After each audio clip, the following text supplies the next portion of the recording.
Yes बच्चों, so very good afternoon to all of you. हम आज वन डे मैराथन में सबसे पहले फर्स्ट हाफ में कवर करने वाले कंसोलिडेशन। कंसोलिडेशन के बाद हमारा टॉपिक रहेगा बेटा डिबेंचर का रिडम्पशन, उसके बाद डिबेंचर का इशू, देन अंडर राइटर। इससे भी ज्यादा टारगेट है, लेकिन इतना तो करना ही करना है। उसके बाद टाइम अगर बचता है तो फिर मैं कैश फ्लो या रेशनलाइज का 1 घंटे का और रिवीजन करवा दूंगा, तो अपना पूरा मैराथन क्या हो जाएगा, कंप्लीट हो जाएगा। ठीक है, चलिए तो सबसे पहले अपन जल्दी जल्दी में कंसोलिडेशन कर लेते हैं। जितना हमने पढ़ा, जितना रिवाइज करा है, वही काफी होता है लास्ट के 1 महीने में। दूसरा, अभी बहुत सारे यूट्यूब वगैरह पे आपको बोलेंगे एग्जाम पोस्टपोन हो जाएगी, नहीं होने वाली एग्जाम पोस्टपोन, अपन को कोई फर्क नहीं पड़ता है ना, क्योंकि वो बॉर्डर पे है, अपन इंदौर तो सेफ में। हाँ, वो ऐसा ही हो गया कि मतलब यहाँ पर खत्म ही हो गया, सब सेंटर ही उड़ गया है ना। तो फिर अब फिर तुम एग्जाम देके भी क्या उखाड़ लोगे, है ना। आने वाले 10 साल इंडिया 10 साल पीछे चला जाएगा अगर इतना डाउन हो गया तो वॉर में। तो फिर तुमको सीएस बनने से भी कोई मतलब नहीं बेटा। तुम सब लोग आर्मी में भर्ती होंगे, अपन सब, मैं भी आऊंगा तुम्हारे साथ में, और वहां पे अरे अपन तो सामने वाले को अगर कंसोलिडेशन पढ़ा दिया ना, उसी में काम हो जाए। सर, तो देखते आएंगे न्यू चैप्टर कंसोलिडेशन, जो आपके एग्जाम में 5 to 10 मार्क्स का होता है। कितने मार्क्स का होता है बच्चों? 5 to 10 मार्क्स का होता है। नाश्ता मिलेगा आज, अब 250 रुपए में इसको नाश्ता भी चाहिए भाई, देख ले भाई तू यार।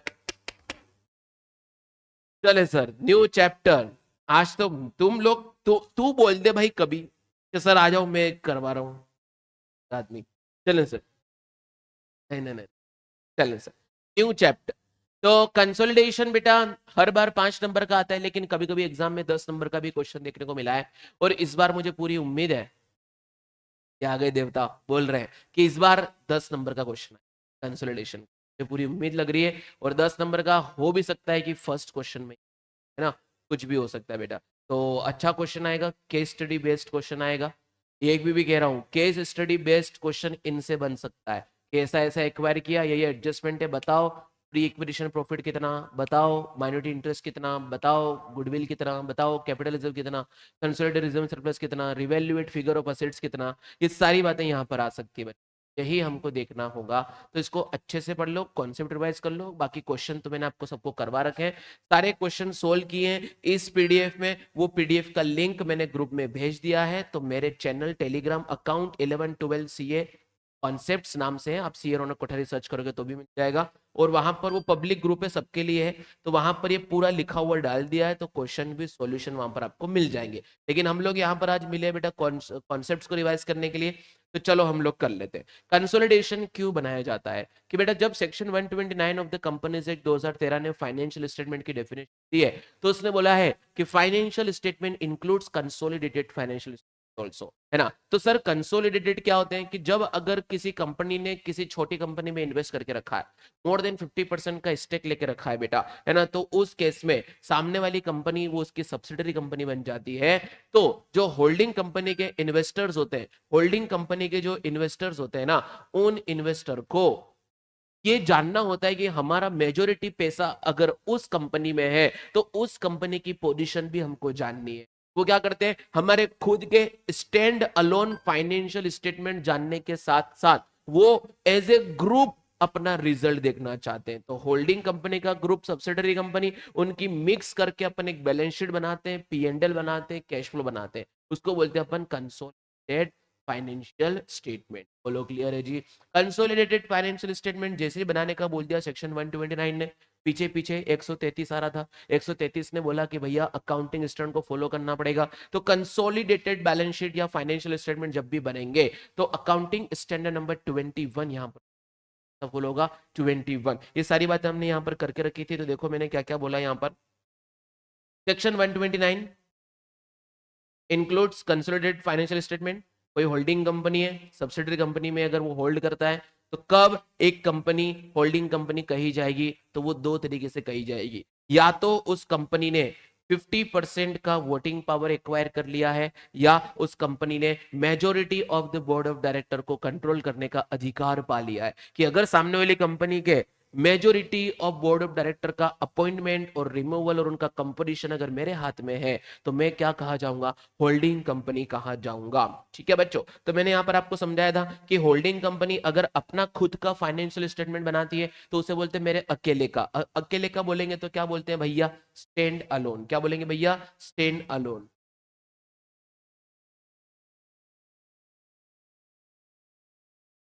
सर आप बोलते हो तो सब बच्चों पर सूर्यवंशम की।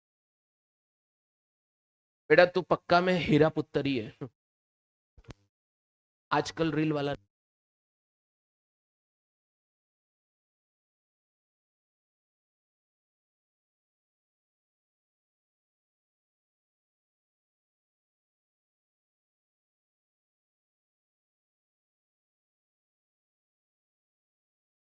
चलिए, बर्थडे आगे, बर्थडे कि नहीं बर्थडे? Birthday sir. हाँ यार, तो आए सब। देखो भाई, तो स्टैंड अलोन अगर मेरे अकेले का बना रहा हूं तो मैं स्टैंड अलोन कहा जाऊंगा। तो अगर बैलेंस शीट है तो stand alone balance sheet, CFS है तो स्टैंड अलोन सीएफएस, पीएनएल है तो statement of PNL, notes of the account exact. ठीक है। और सब्सिडरी का आपस में उसका भी इंडिविजुअल स्टैंड अलोन कहा जाएगा। जब उन दोनों को मिक्स करेंगे, जब उन दोनों को मिक्स करेंगे तो अपन इसको क्या बोलेंगे? कंसोलिडेटेड। क्या बोलेंगे भैया? कंसोलिडेटेड। उनको लगा पीछे सर कैसे वो जादूगर हो गए भैया, यहाँ गायब हो गए पीछे सारे। देखो भैया, अब इन दोनों को अगर मैं मर्ज कर दूंगा, कुछ भी नहीं करना है, बड़ा आसान चैप्टर है, कुछ इंपॉर्टेंट एडजस्टमेंट्स है और काम खत्म हो जाएगा। अगर मैं कुछ इन दोनों को मर्ज कर दूंगा तो क्या बोलूंगा? Consolidated balance sheet. ओके। अब why to prepare consolidated balance sheet, ये मैंने लॉजिक आपको बताया था कि सर क्या होता है कि जब होल्डिंग कंपनी पे 100 करोड़ रुपए बाहर से आए हुए हैं तो उस होल्डिंग कंपनी ने उस 100 करोड़ में से 60 करोड़ सब्सिडरी में लगा दिए। तो भैया जो हमारे हमारे इन्वेस्टर्स हैं वो बोलेंगे भैया मैंने तो 100 करोड़ तेरे में लगाए और तेने हमारे ही 60 करोड़ उसमें लगा दिए, तो वो क्या ऐसी तैसी करा रहा है वो भी हमको बताओ, है ना? तो इसलिए हम क्या करते हैं? कंसोलिडेटेड बैलेंस शीट बनाते हैं। ठीक। चलो, requirement of consolidated balance sheet section 129 ने बोला, लेकिन हाउ टू प्रिपेयर होगा वो एएस ने बोला, तो एएस 21 होल्डिंग सब्सिडरी पे लगेगा। अगर एसोसिएट कंपनी है तो अकाउंटिंग स्टैंडर्ड 23 लगेगा, और ज्वाइंट वेंचर कंपनी का बना रहे हैं तो एएस 27 लगेगा। बोलो क्लियर है? इतना ही कॉन्सेप्ट होता है। अब सीधे केसेस स्टार्ट हो जाते हैं यहाँ पर कि सर कैसे केसेस होंगे। सारे केसेस में आपको रिवाइज करवा देता हूँ, केसेस के बाद क्वेश्चन के भी सॉल्यूशन बता दूंगा। काम खत्म, कंसोलिडेशन खत्म, के फटाफट रिवाइज हो जाएगा। चले सर आते हैं। सबसे पहला एग्जाम्पल मैंने यहाँ पे लिखा हुआ था जिसमें बेटा बैलेंस शीट है 31 मार्च 2025 की, जहां पर फिक्स्ड असेट है होल्डिंग के 20 लाख और सब्सिडरी के 14 लाख, है ना बच्चों? होल्डिंग के 20 लाख, सब्सिडरी के 14 लाख, और इन्वेस्टमेंट किया है होल्डिंग ने 100%। कितने में बेटा? 17 लाख रुपए। करंट असेट कितना आ गया बेटा? 3 लाख और 6 लाख का। शेयर कैपिटल 30 लाख, 16 लाख, और क्रेडिटर बेटा 10 लाख और 4 लाख। ठीक है। अब बोला कि आप कंसोलिडेटेड बैलेंस शीट बनाओ। जैसे ही अभी भाई लोगों ने सुना कि हमको तो मिक्स करके दिखा देना है, तो अपन क्या करेंगे? आव न देखा ताव, पूरा क्या करेंगे भैया?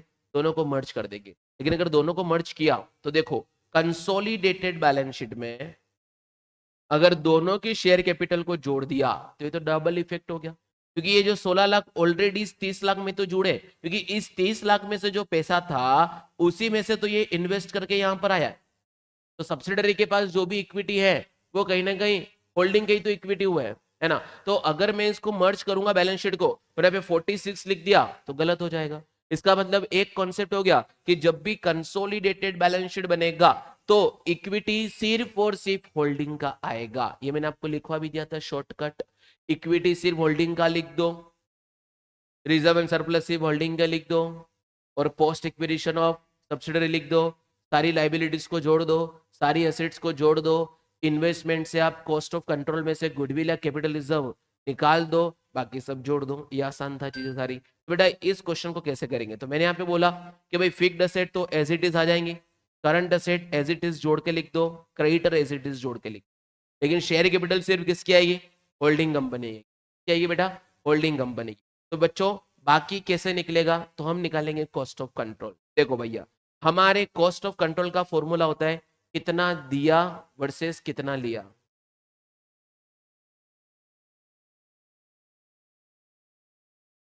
कॉस्ट ऑफ कंट्रोल का फॉर्मूला होता है कितना दिया वर्सेस कितना लिया। अगर मैंने ज्यादा दिया तो गुडविल, कम दिया तो कैपिटल रिजर्व। तो यहां पर हमारे पास कॉस्ट ऑफ इन्वेस्टमेंट बेटा ये थी 17 लाख रुपए की। 17 लाख रुपए दे करके हमने लिया 100% ऑफ टोटल असेट या percentage of net asset acquire, कि सामने वाले में मैंने कितना लिया, तो या तो उसकी शेयर कैपिटल का 100%, शेयर कैपिटल के साथ साथ रिजर्व एंड सरप्लस भी, तो इक्विटी देखेंगे, या sir total asset minus outside liability कर लो, उसका परसेंटेज देख लो। लेकिन हमारे पास नेट असेट एक्वायर के दो फॉर्मूले होते हैं, कौन कौन से? Total asset minus outside liability, या share capital and reserve and surplus. हम कौन सा यूज करेंगे? Share capital and reserve and surplus. लेकिन कभी अगर ये नहीं दिया इसलिए हम इसको यूज करेंगे, तो वो भी मैंने यहाँ बता सकता है ना। तो बच्चों यहाँ पर share capital and reserve and surplus, subsidiary के पास सिर्फ कितने थे? 16 लाख के। तो 16 लाख का 100% हमने एक्वायर किया, तो बेटा गुडविल कितनी आ गई? 1 लाख रुपए। अब कंसोलिडेटेड बैलेंस शीट कैसे बनेगा, ये मैं समझाने के लिए आपको हॉरिजॉन्टल बैलेंस शीट बता रहा हूं। लेकिन हम जब फाइनल आंसर करेंगे तो वर्टिकल से करेंगे, वो तो बड़ा आसान हो जाता है, हम लोगों ने किया हुआ है ना। तो बच्चों देखो यहाँ पर शेयर कैपिटल सिर्फ होल्डिंग की लूंगा, क्रेडिटर दोनों की मिला के ले लूंगा, फिक्स कैपिटल दोनों सॉरी फिक्स्ड असेट दोनों की मिला के ले लूंगा, करंट असेट मिला के ले लूंगा, और अभी जो मैंने कॉस्ट ऑफ कंट्रोल निकाला है गुडविल, वो यहाँ पर एज इट इज। तो मेरी बैलेंस शीट, बोलो पहला क्वेश्चन आया समझ? ये पहला क्वेश्चन जो मेरा केस है वो सेम आपके मॉड्यूल का भी पहला क्वेश्चन है, होली कैसे? होली ऑन तरीका। बोलो यहां तक किसी को डाउट है क्या?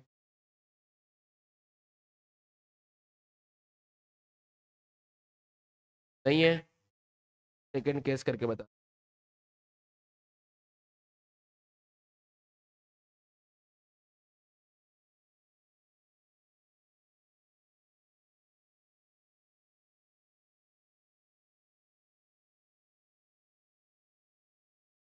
सेकंड केस देखो बच्चों, सेकंड केस आ जाओ। आप लोग भी करते जाओ फटाफट मेरे साथ साथ, ताकि प्रैक्टिस इतनी फटाफट हो जाएगी, है ना। देखो ये केस क्या लिखा है, खाली सुनने मत आओ ऐसे हाथ बांध करके। मैं तो बोल के चला जाऊंगा, अभी आधे घंटे में पूरा बोल दूंगा, फिर इससे तुमको कुछ फायदा मिल रहा है? नहीं मिलेगा। इसलिए तो सारी चीजें बोल रहा हूँ। चलें सर, तो आप लोग भी लिखते रहिए, इसमें ऐसा है वैसा है, तो फटाफट ऐसा हो जाएगा तो मजा, पूरी प्रैक्टिस हो। देखो भाई, एग्जाम्पल नंबर 2, बैलेंस शीट दे रखा है 31 मार्च 2025 का। शेयर कैपिटल 30 लाख और 16 लाख, फिर क्रेडिटर्स है 10 लाख और 4 लाख के, इधर फिक्स्ड असेट है 20 लाख और 14 लाख की। यहाँ पर इन्वेस्टमेंट किया हमने कितना बेटा? 17 लाख का है। लेकिन क्या ये होल्ली ओन सब्सिडरी है? नहीं सर, यहाँ पर सिर्फ कितना एक्विजिशन किया है?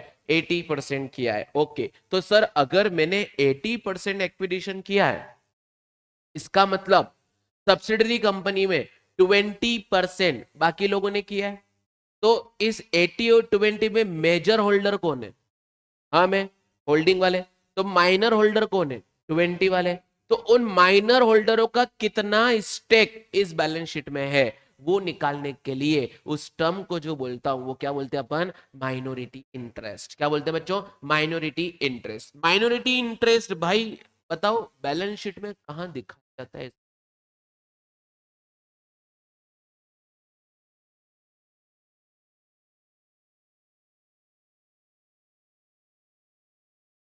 कहाँ?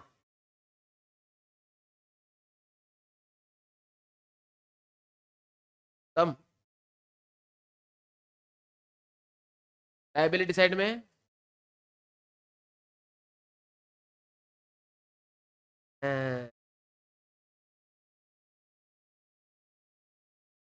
शेयर होल्डर फंड के नीचे नॉन करंट लायबिलिटी के ऊपर, ये मैंने लिखवाया भी है कहीं पे, लिखवाया है, दिखाओ नीचे। तुझे कबूल, मैं तुझे कबूल, कहाँ कहाँ लिखवाया है? Location in schedule 3, balance sheet, separate line item है, शेयर होल्डर फंड के बाद, नॉन करंट लायबिलिटी के पहले। मैंने नहीं लिखा है, कर बातें। अब इतनी बातें तुम्हारी वहां इसकी हो जाती है नालायक को। अब लिखा नहीं, आज समझ में आ रहा है तेरे को, लिखा नहीं। माइनॉरिटी इंटरेस्ट कहाँ दिखाया जाता है? श्रुति जैन, नॉन करंट लायबिलिटी में। गलत है बेटा।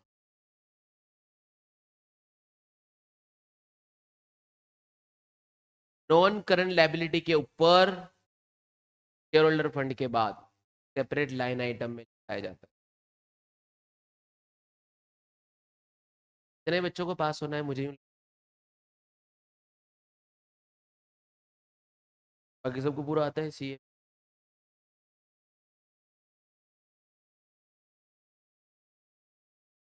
क्या उखाड़ लेंगे, 40 नंबर ही तो लाने हैं। थोड़ा सा पढ़ लेगा बेटा तो 40 के लिए नहीं जिएगा, 60 प्लस आ जाएंगे। और बिल्कुल नहीं पढ़ेगा, 40 ही लाने तो 4 भी नहीं आएंगे। ऐसी बात है यहाँ पर। थोड़ा सा पढ़ाना पड़ता है बस, आ जाता है बेटा आराम से। ऐसे कर रहे हो, कभी अकाउंट पढ़ा ही नहीं जिन 11 12 भी तुम लोगों ने ऐसे ही पास हो गया।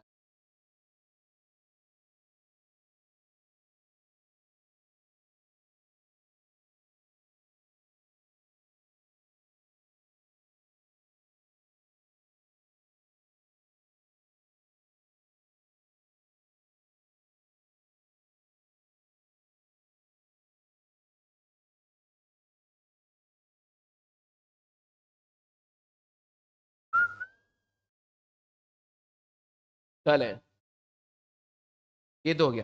तो सर माइनॉरिटी इंटरेस्ट निकालेंगे कैसे, चलो वो देखते हैं अपन। पहले क्वेश्चन को और पढ़ लो बेटा आराम से अच्छे से, कि भाई 17 लाख का इन्वेस्टमेंट है और ऐसा ऐसा है।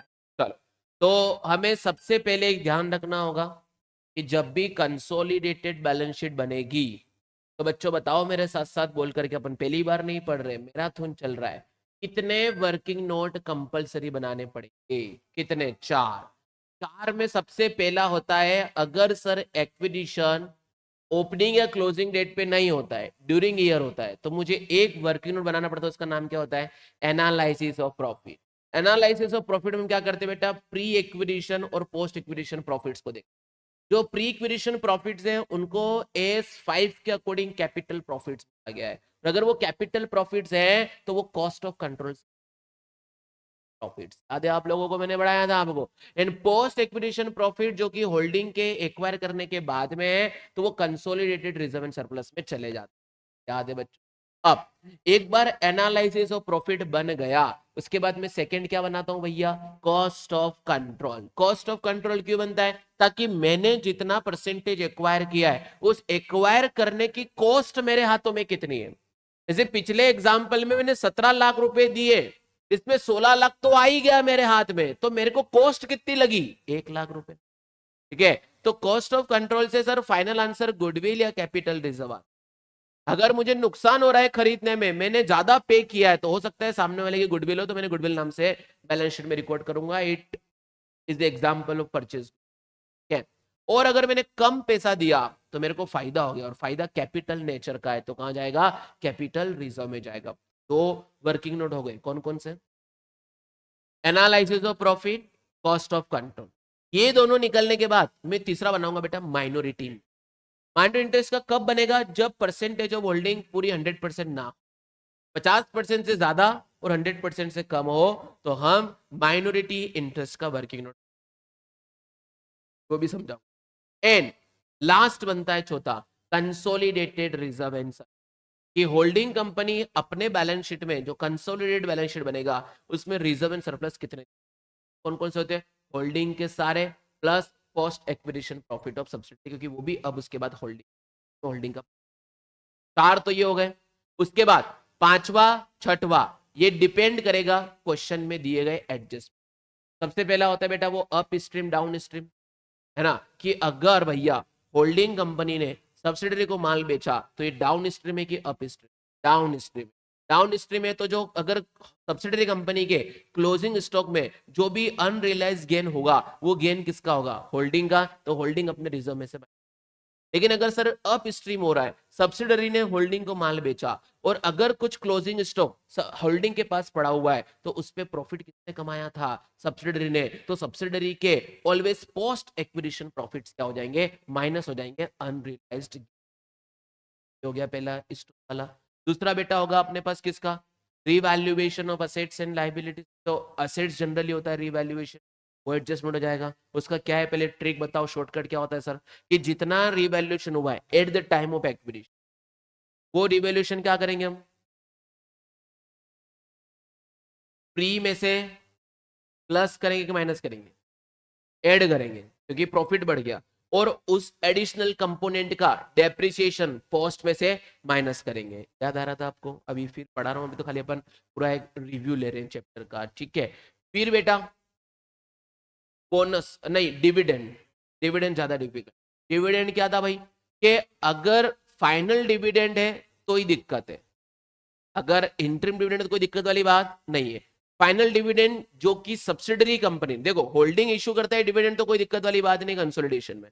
अगर सब्सिडरी कंपनी ने डिविडेंड दिया तो कुछ पोर्शन ऑफ डिविडेंड होल्डिंग के जेब में गया, तो मुझे देखना पड़ेगा। तो जो सब्सिडरी कंपनी ने करंट ईयर में जो फाइनल डिविडेंड डिक्लेयर करा वो pertaining to the previous year था, जिसने खामखा प्रीवियस करंट ईयर के प्रॉफिट को कम कर दिया। तो सबसे पहला एडजस्टमेंट मैं करता हूं, यहां पर वो डिविडेंड प्लस करूंगा और प्री से माइनस करूंगा। याद आ रहा है, क्योंकि बेटा वो इस साल का प्रॉफिट कम कर गया लेकिन वो होना चाहिए था नहीं, तो हम करंट ईयर में प्लस कर देंगे और प्रीवियस ईयर से माइनस कर देंगे। पहली बात हो गई। और क्वेश्चन जब भी डिविडेंड बोलेगा तो एक बात जरूर बोलेगा कि होल्डिंग ने इस डिविडेंड को अपने प्रॉफिट एंड लॉस अकाउंट में क्रेडिट कर दिया है, जो कि वो गलत कर दिया है। अगर वो गलत कर दिया है तो होल्डिंग कंपनी के रिजर्व एंड सरप्लस में उसके हिस्से का डिविडेंड माइनस होगा और साथ ही साथ कॉस्ट ऑफ इन्वेस्टमेंट में से भी मैं वो डिविडेंड को माइनस करूंगा, क्योंकि सर आपको पीएनएल में नहीं ले जाना था,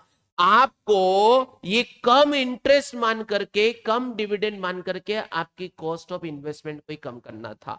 जैसे मैं बोलूं भाई को कि भाई मैं तुझे 10 लाख रुपए दे रहा हूं, भाई पता है कि भाई को पता है कि आगे जाके डिविडेंड भी कंपनी लेगी, भाई ने मुझसे 12 लाख मांगे, बोले कि सर 2 लाख का डिविडेंड भी तो मेरे हिस्से का आपको मिलने वाला है आगे का, तो मैंने इसको 12 लाख दिए। तो बताओ अगर मैंने इसको 12 लाख दिए तो मेरे लिए कॉस्ट ऑफ इन्वेस्टमेंट 12 लाख है कि 10 लाख है?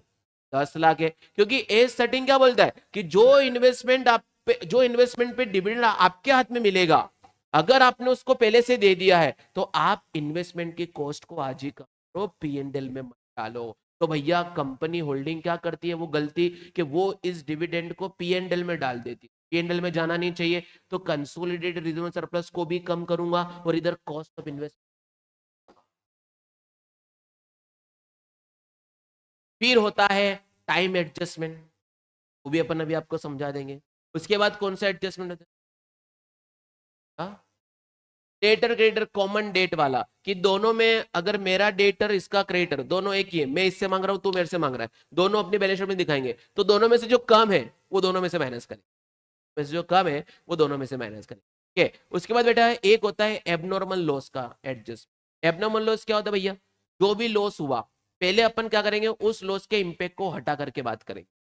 ठीक है, तो उस लॉस को पहले, वो अगर पोस्ट में है तो अपन यहां से वापस क्या करेंगे, पहले प्लस और प्री में से माइनस कर, मतलब उसको हटा के बात करेंगे। अगर ये नहीं होता तो क्या होता, प्री पोस्ट वाला। ठीक है, अपन करेंगे एडजस्टमेंट, हालांकि उसका अपने मॉडल में भी गिवन नहीं है तो अपन ने यहाँ पे कवर नहीं किया था। फिर होता है अपने पास बोनस का, तो बोनस का क्वेश्चन अपने पास ऑलरेडी गिवन है कि बोनस की एंट्री उन्होंने पास कर ली है कि उन्होंने पास नहीं करी। तो बोनस का ट्रीटमेंट तो सेम डिविडेंड जैसा होता है, हमने जो करंट ईयर में बोनस दिया है वो तो पिछले साल का दिया होगा, तो यहाँ से प्लस करके यहाँ से माइनस कर, बाकी इसके बाद कोई अगर आ जाता है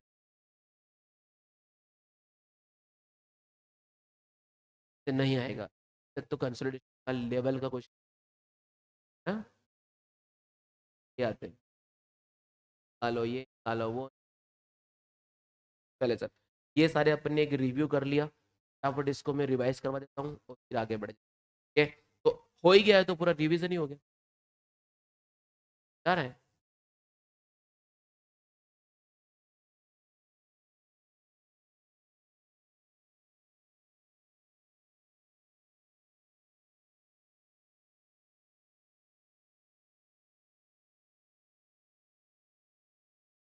मैं तेरी उम्र का लगता हूँ लेकिन हूँ नहीं।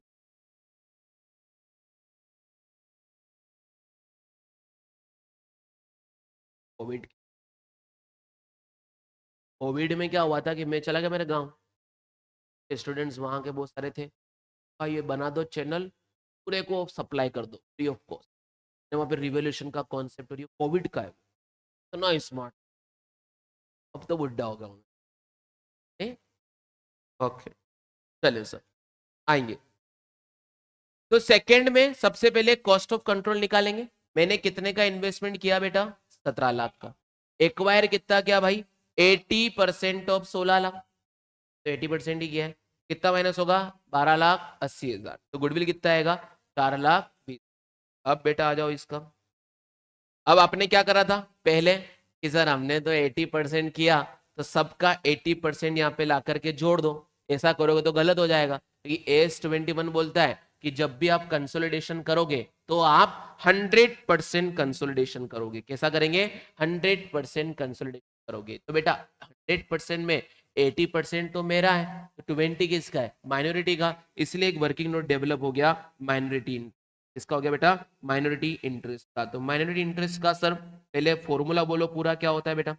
Percentage of minority interest of share capital of subsidiary company plus pre acquisition profit plus post acquisition दोनों। कि बेटा देख, मैंने इसमें अंशुल का एग्जांपल लिया था। आज उसका किसी के साथ पेचअप हुआ है, लेकिन तभी भी आज वो उसके दिल पे 80% ही राज कर रहा है। तो ये उसका बॉयफ्रेंड नहीं था, उससे पहले भी जो पहले वाला था, वो थोड़ा ध्यान रखना, 20% उसका राज पहले भी था और बाद में भी है, क्योंकि तूने तो 80% ही एक्वायर किया है ना। तो माइनॉरिटी इंटरेस्ट में बेटा पूरा 80%, 20% प्री का भी जुड़ेगा और पोस्ट का भी जुड़ेगा। ऐसा चलेगा अगर होगा? 100% चाहिए, फुल्ली ओन सब्सिडरी है वो शादी।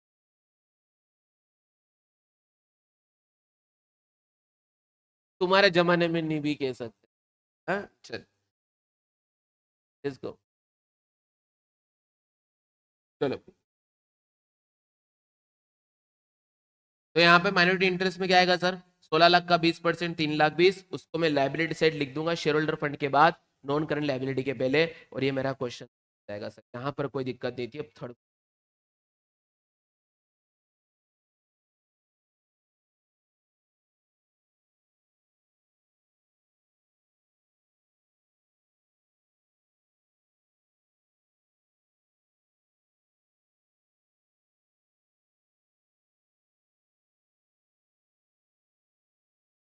कल सर यहाँ पर देखो, एक्वायर कितना करा है?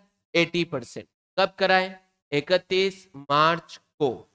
अब एक्वायर इसी दिन करा है, तो ये जो भी प्रॉफिट्स हैं वो सारे के सारे कौन से फ्री है? क्या मैंने आज ही एक्वायर करा है, तो आज से पहले के जो भी प्रॉफिट्स है वो सब कैसे है? फ्री है। तो भैया देखो यहाँ पर क्वेश्चन क्या बोल रहा है? Share capital 26 lakh 14 lakh, reserve and surplus 4 lakh और 2 लाख, क्रेडिटर 10 लाख और 4 lakh, fixed asset 20 lakh 14 lakh, investment in S limited बेटा 17 लाख है, 3 लाख है, 6 लाख है। अब देखो, acquisition done on balance sheet date that is closing date, prepare cancel. सबसे पहले आएंगे बेटा, क्या करेंगे? कॉस्ट ऑफ कंट्रोल निकालेंगे, कितना दिया वर्सेस कितना लिया। तो मैंने आज अगर इन्वेस्टमेंट किया है तो मैंने दो तरह का आइटम लिया, शेयर कैपिटल और रिजर्व एंड सरप्लस। क्योंकि सर नेट असेट में शेयर कैपिटल भी होता है और रिजर्व एंड सरप्लस भी होता है, लेकिन रिजर्व एंड सरप्लस सिर्फ कौन सा लेता हूँ? Pre acquisition profit. तो अगर मैंने 31 मार्च को एक्वायर किया है तो उससे पहले के सारे जो भी अवेलेबल है वो सब क्या है? प्री है। तो यहाँ पर पूरा 2 लाख का 80% माइनस कर दूंगा, तो गुडविल कितना आएगा बच्चों? 4,20,000। डन। ऐसे ही अब माइनॉरिटी इंटरेस्ट में आएंगे, तो 20% of share capital in 20% of reserve and surplus. इतना करने से बेटा मेरा क्वेश्चन आएगा। बड़ा आसान था, आसान था। अब आते एग्जाम्पल नंबर, यहाँ से प्री इक्विटी स्टार्ट हो जाता बेटा। Pre pre and post analysis profit start हो जाता। चलिए सर, रीड करो सब लोग इसे, लिख भी लो सब लोग, अभी अपन इसको करते हैं।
मिशन का सिंदूर नाम क्यों रखा बताओ?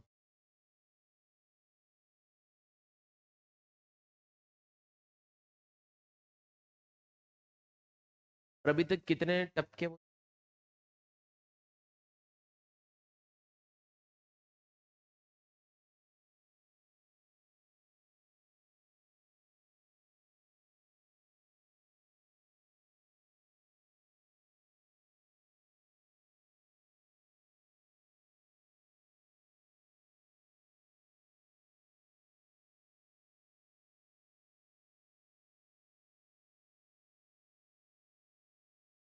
होता है क्या नहीं होता है? चल, अब देखो बच्चों, यहाँ पर इस क्वेश्चन को आप लोग भी करेंगे मेरे साथ साथ। कि बैलेंस शीट है बेटा 31 मार्च की। शेयर कैपिटल 26 लाख और 14 लाख दिया है। रिजर्व एंड सरप्लस 4 लाख और 2 लाख का दिया है। क्रेडिटर 10 लाख और 4 लाख का दिया। फिक्स्ड असेट 20 लाख और 14 लाख का है। इन्वेस्टमेंट इन एस लिमिटेड जो हुआ है वो 17 लाख का हुआ है। कितना है बेटा? 80%।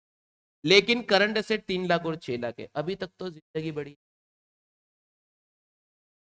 अब देखो क्या हो रहा है। H limited acquire share of S limited on 1 April 2024। Balance sheet date पे एक्वायर नहीं हो रहा है। एक्वायर कब हो रहा है भैया बहनों? 1 अप्रैल 2024 को।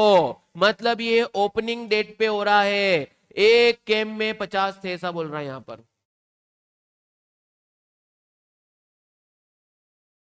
नहीं नहीं, कोई कंफर्म। एक कैंप में।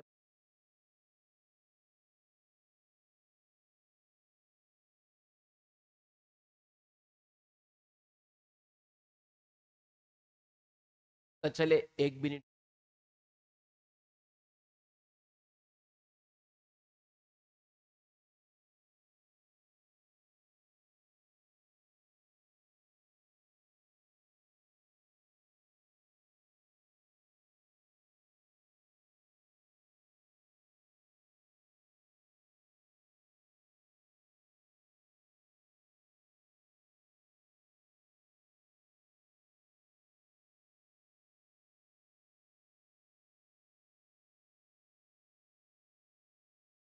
चलते अब। चले। अब बेटा यहां पर देख। अगर 1 अप्रैल को एक्वायर किया है तो क्या 31 मार्च को जो रिजर्व है उनको मैं कॉस्ट ऑफ कंट्रोल में ले जाऊं? नहीं भाई, कि मैंने एक्वायर जिस दिन किया उस दिन कितने रिजर्व थे, मैंने तो उनको एक्वायर किया ना। तो बेटा यहां पर मुझे देखना पड़ेगा कि उस दिन रिजर्व एंड सरप्लस कितना था। तो उस दिन कितना था बेटा? 80। और क्लोजिंग डेट पे कितना है भाई? 2 लाख। तो बच्चों बताओ कि मैंने जब एक्वायर किया तो कितने रिजर्व्स में 80% एक्वायर किया होगा? 80,000 में। तो बेटा यहां पर बनेगा आपका क्या? एनालिसिस। क्या बनेगा बच्चों? Analysis of profit. क्योंकि डेट बैलेंस शीट डेट से अलग है तो ऑलवेज क्या बनता है? एनालिसिस ऑफ प्रॉफिट बनता है। यहाँ पर क्या करूंगा बेटा मैं? प्री एक्विजिशन और पोस्ट एक्विजिशन। तो प्री में 80,000 है तो पोस्ट में कितना होगा? 1,20,000। क्योंकि पूरे ईयर एंड में कितने थे? 2 लाख तक थे। तो बेटा यहां पर ही कितना हो जाएगा? 1,20,000। ठीक है भैया, फिर आगे बढ़ेंगे। अब इस 80,000 का 80% तो प्री एक्विजिशन प्रॉफिट में होल्डिंग का हिस्सा होगा, वो कहां से माइनस होगा? कैपिटल प्रॉफिट है तो वो कहां से जाएगा? Cost of acquire. ठीक है। अब प्री वाला माइनॉरिटी हो या पोस्ट वाला हो, ये कहां जाएंगे? माइनॉरिटी इंटरेस्ट जाएंगे। Post acquisition profit of holding है वो कहां जाएगा? कंसोल दिया था। डन बच्चों, तो यहाँ पर प्री एंड पोस्ट करेंगे। अब 1 अप्रैल को पूरा पूरा प्री है तो वही मेरे कॉस्ट ऑफ। आप क्या करेंगे? अब तो क्या आसान सी बात हो गई। एनालाइज ऑफ प्रॉफिट करा बेटा, प्री पोस्ट 80,000 1,20,000 का 80% होल्डिंग का प्री है तो होल्डिंग का पोस्ट जो होगा वो कंसोलिडेटेड रिजर्व जाएगा क्योंकि वो रेवेन्यू। तो कई बार ऐसा क्वेश्चन आपके अंदर तो ट्रू एंड फॉल्स नहीं है ना। तो कई बार ऐसा आ गया कि भैया जो ये प्री एक्विजिशन प्रॉफिट सब्सिडरी जो होल्डिंग का हिस्सा है वो कैपिटल प्रॉफिट होते हैं कि रेवेन्यू? आप क्या बोले बाद वाले? कैपिटल क्यों होते हैं? कि इनको एक्वायर करने के लिए मैंने पैसा दिया, कॉस्ट है।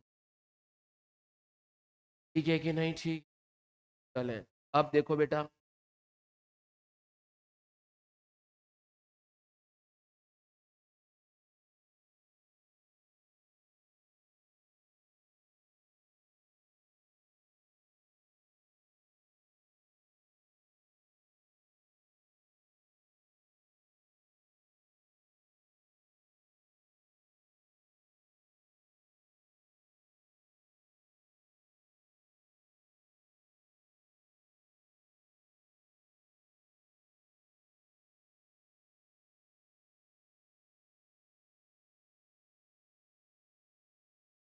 हाँ जी बच्चों, चलिए। तो कॉस्ट ऑफ कंट्रोल कैसे निकलेगा बेटा? Cost of investment, cost of investment, फिर बेटा क्या होगा? मैं से माइनस करूंगा 80% of share capital and 80% of pre acquisition. बोलो जी, बोलो करे कि बोलो जी, बोलो। क्लियर है तो नहीं? क्लियर है? पक्का?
चले, तो यहाँ पे प्री माइनस हो जाएगा, सबने कर लिया था ये। तो गुडविल कितना आएगा? 5,16,000। माइनॉरिटी कैसे निकालेंगे? 20% of share capital, 20% of pre, 20% of post. चलो सर, कंसोलिडेटेड रीजनल सरप्लस कैसे निकलेंगे? 4 लाख के होल्डिंग है तो लेंगे, प्लस पोस्ट एक्विजिशन प्रॉफिट का 80%। तो ये बैलेंस शीट आसान हो गया। अब आ जाओ एग्जाम्पल नंबर 5। ये और मजे वाली बात है। जैसे टमाटर कैसे होते हैं? बड़े मजेदार। खट्टे तो अंगूर होते हैं, हट हट, खट्टे तो अंगूर, हट। नहीं नहीं। तो बेटा देखो, टमाटर बड़े मजेदार होते हैं, वैसे क्वेश्चन नंबर 5 भी बड़े मजेदार है। देखो यहाँ पर क्या हो रहा है, इस क्वेश्चन में बैलेंस शीट है 31 मार्च 2025 की, जिसमें शेयर कैपिटल है 26 लाख और 14 लाख का। रिजर्व एंड सरप्लस है 4 लाख 2 लाख का। क्रेडिटर है 10 लाख 4 लाख का। Fixed asset 20 lakh 14 lakh. Investment in S limited 17 lakh. Current asset 3 lakh और 6 lakh. H limited acquire share of H limited on देखे बेटा कब है? 1 अक्टूबर 2024 को। डेट जो रिजर्व एंड सरप्लस है वो आपका 80,000 है, लेकिन वो कब का है? 1 अप्रैल 2। तो बेटा ये 80,000 डेट ऑफ एक्विजिशन का है कि ओपनिंग का है? मुझे प्री एक्विजिशन कब होंगे? जो डेट ऑफ एक्विजिशन के पहले वाले होंगे। तो यहां पर बेटा जब मैं प्री एंड पोस्ट का बनाऊंगा एनालाइज ऑफ प्रॉफिट, पहले लिख दूंगा 80,000, फिर लिखूंगा 1,20,000। अब इसमें मुझे करना पड़ेगा टाइम एडजस्टमेंट कि इस 1,20,000 में सर 6 महीने का प्रॉफिट तो प्री से रिलेटेड है, बिकॉज एक्विजिशन कब हुआ है? 1 अक्टूबर। ठीक है, तो मैं पोस्ट में से माइनस करके प्री में प्लस। देखो बेटा यहां पर एनालाइज ऑफ प्रॉफिट कैसा बनेगा? ये कि ये ओपनिंग में पहले मैंने लिखा 80,000, ड्यूरिंग दियर 1,20,000 है, तो मैंने यहां पर लगाया टाइम एडजस्टमेंट, यहां से 6 महीने का माइनस करके, क्योंकि वो बिलोंग्स था प्री एक्विजिशन, तो यहां पे प्लस कर दिया, जिससे क्या है मेरे पास शर्ट। चले बेटा, अब तो सिंपल सा है। प्री एक्विजिशन जो भी है उसका 80% कॉस्ट ऑफ कंट्रोल से माइनस होगा, और पोस्ट एक्विजिशन का 80% कंसोलिडेटेड रिजर्व एंड सरप्लस में चला जाएगा। प्री है या पोस्ट है, उनका जो 20% है एमआई का, वो दोनों कहाँ जाएगा? Minority interest.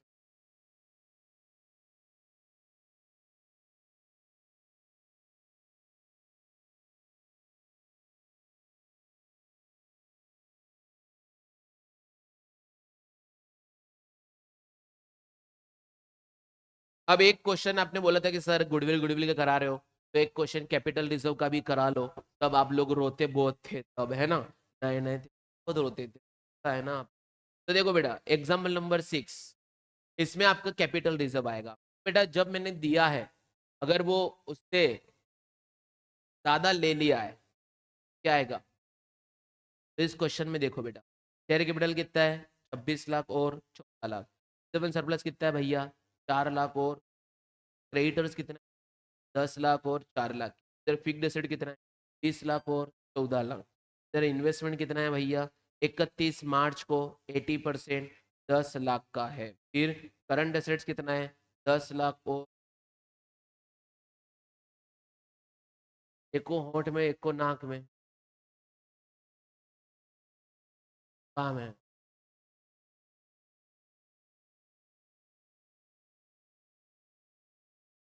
चले मेरा, अब यहां पर देखो 80% है बेटा, लेकिन लिया कितना है 14 और 2 लाख का 80%, 4 लाख का 80%, लाख का 80%, 12,80,000। देखो ये कॉस्ट ऑफ कंट्रोल में दिया मैंने 10 लाख है, आया मेरे पास इतना है, तो क्या गया कैपिटल रिजर्व, और एक कैपिटल रिजर्व तुम्हारा कहां पर दिखता है रिजर्व एंड सरप्लस। लेकिन अगर कभी कंसोलिडेटेड बैलेंस शीट का क्वेश्चन आ जाए और ऑलरेडी बैलेंस शीट में गुडविल है और हमारे यहाँ कैलकुलेशन करते समय कैपिटल रिजर्व आएगा, तो हम नेट ऑफ करके गुडविल या कैपिटल रिजर्व का क्वेश्चन अपन ने करवा रखा है। तो बच्चों जब भी अगर आपके बैलेंस शीट में गुडविल होगा ना, क्वेश्चन में दिमाग आप आर के, अगर बैलेंस शीट में कंसोलिडेशन में आ रहा है ना, तो पक्का वो जानबूझ करके यहाँ पर क्या निकल, ताकि बैलेंस शीट में आप इनको क्लब करके दिखाओ। और एक एडजस्टमेंट था प्रिलिमिनरी, उसको क्या करना है बेटा सीधा प्री से माइनस कर, कहां से माइनस करना है प्री से, सीधा प्री से माइनस, क्योंकि प्रिलिमिनरी इस साल का थोड़ी ना है बेटा, वो तो पिछले साल का, और उसको राइट ऑफ करना है, प्री से सीधा माइनस कर देंगे इस सारे के। चलिए बेटा ये, और ये देखो कॉस्ट ऑफ कंट्रोल में अगर पॉजिटिव फिगर आ जाए तो गुडविल है, और नेगेटिव आया तो कैपिटल रिजर्व है। तो दया नहीं आ रही मेरे, हाँ क्या दबा, क्या दया। तो आप जब पढ़ाते हो तब इतना कैसे आपको ध्यान रहता है कि एग्जाम के एक दिन पहले बच्चा पढ़ेगा तो उसको खाली देखते सब कुछ रिवाइज होना। तो तुम लोग जब नोट्स बनाते हो तब तुम इतना थोड़ी मेहनत करते हो। अगर मैं प्रोड्यूस टीचर होता ना, अगर यूं जैसे कि थोड़ा 40-50 साल का बंदा है ना, तो मैं क्या करता, रोज आया भैया क्वेश्चन करा है, चश्मा थोड़ा में लटका गया, हाँ भैया लिख दिया, चलो भैया जाओ। अब तुम तब एग्जाम में जब जाते ना एक महीने पहले, देखिए मेरे का टेंशन ही। आज अगर मैं कह रहा हूं अगर एग्जाम के एक दिन पहले तुम कुछ भी ना पढ़ोगे ना, खाली ये मेरी बुक है ना जो मैंने नोट्स बनवाए, बुक नहीं नोटबुक, उसको खाली यूं देख लोगे ना, तो मैं सोनिया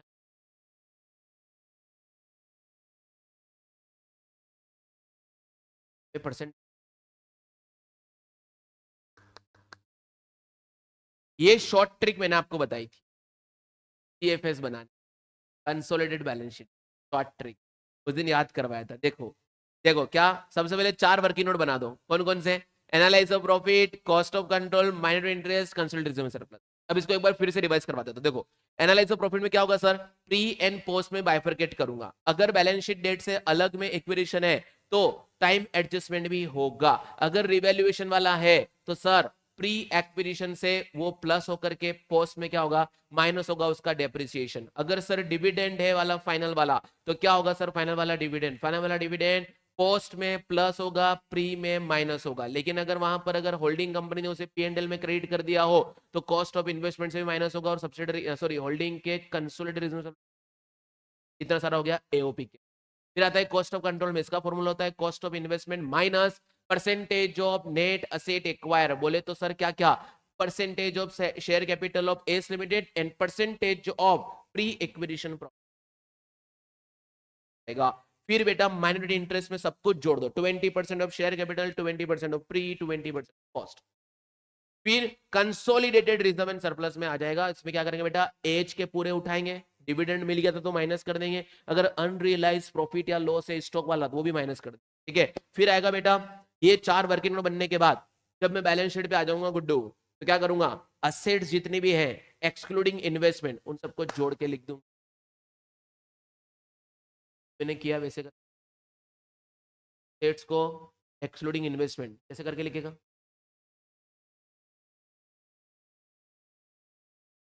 तो बता भाई को तो, या जो भी असेट्स है दोनों के बैलेंस शीट में एक्सक्लूडिंग इन्वेस्टमेंट को जोड़ करके लिख देंगे, बता। चले भाई, लाइबिलिटी का भी क्या कर देंगे टोटल, और शेयर कैपिटल सिर्फ किसका लिखूंगा, एच का, गुडविल और वो लिख, बोलो यार टफ है क्या, नहीं। अब आते हैं एडजस्टमेंट। सबसे पहले एडजस्टमेंट सबसे डिफिकल्ट वाला मैंने आपको पहले ही बता दिया था। ऑनलाइन वालों कोई दिक्कत तो नहीं आ रही है, सो तो नहीं गए, वो रिकॉर्डिंग करना ही रह गया, कोठारी कभी गलती कर सकता है क्या,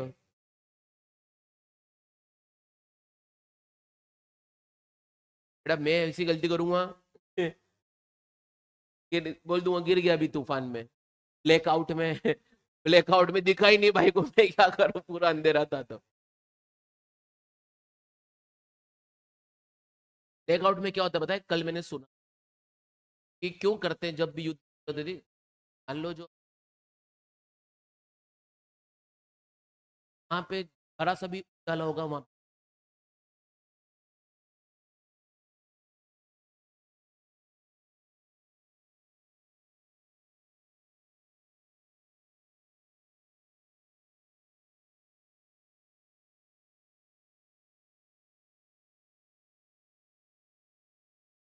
हमको तो तू ही सिखा दे।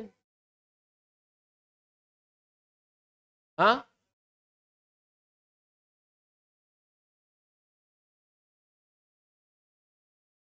हाँ यही है, नहीं, पीट रहा है वो, लड़कियों के हाथ की मार खाता है,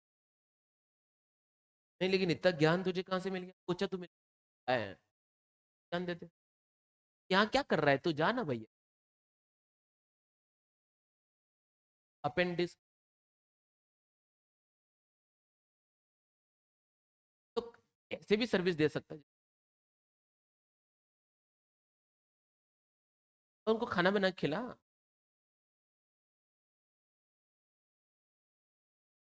तो पुलिस में तो जा सकता है, बात ओपन कुछ भी बोला करियो कह रहा हूँ, मेरे पास एक अभी लिमिटेशन है ये तो मैं कुछ भी बोल दूं, यहाँ आवाज जाती है, चले आओ, एडजस्टमेंट क्या होंगे, सबसे पहले रिवैल्यूएशन, देखो बच्चों रिवैल्यूएशन, होल्डिंग कंपनी ने, देखो नींद आ रही है ना, तो घबरा क्यों रहा भाई शायद, मैं तो होल्डिंग कंपनी ने जब एक्विजिशन किया तो on the date of acquisition उसने बोला यार सब्सिडरी इस असेट्स को तो मैं रिवैल्यू करना चाहता, मैं इसको रिवैल्यूड फिगर पे एक्वायर करूं, कि होल्डिंग कंपनी अभी जो प्लॉट दिखा रही है उसकी बैलेंस शीट में वो 10 लाख का दिखा है, लेकिन आज के तारीख में वो प्लॉट का, तो जब होल्डिंग कंपनी एक्वायर करेगी तो वो क्या करेगी, उस असेट्स को पहले रिवैल्यू करेगी और दिखाएगी कि मेरे पास 20 लाख का प्लॉट आया ना कि 10 लाख का प्लॉट, तो क्योंकि अपन तो फेयर फेयर वही करेंगे, फेयर कैलकुलेशन ही करेंगे, है ना। तो हम क्या करते हैं, यहां पर मैंने क्लियर साफ साफ लिखा हुआ है, revaluation of assets by H limited to the asset of S limited at the time of,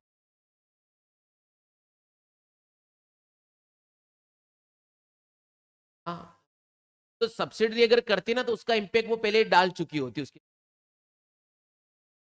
हाँ, देख ये क्या हो रहा है कि आज मैं एक्वायर कर रहा हूं, तेरी बैलेंस शीट वहीं खड़ी हुई थी, मैं आया एक्वायर करने के लिए और देखा अरे नहीं मैं तो इसको ऊपर दिखाऊंगा, तो बस इसका एडजस्टमेंट कैसे होगा कंसोलिडेशन में वो हमें देख, ठीक है, सब्सिडरी ने कर दिया होगा तो उसने तो एडजस्टमेंट भी कर दिया होगा, इधर असेट बढ़ाकर रिवोल्यूशन है ना, रिवोल्यूशन रिजर्व एस 10 और 8 में बोला गया है, तो यहां पर वो नहीं पढ़ना, यही पढ़ना आपको कि एच लिमिटेड ने eight the time of acquisition S limited की असेट्स को रिवैल्यू किया। अब रिवैल्यू दोनों टाइप का होता है, मे बी अपवर्ड और मे बी डाउनवर्ड, अगर अपवर्ड होगा तो रिवैल्यूएशन प्रॉफिट्स बढ़ेंगे, और अगर डाउनवर्ड होगा कॉस्ट बढ़ेगा। ठीक है, तो बच्चों यहां पर देखो क्या हो रहा है, मैंने आपको एग्जांपल और वापस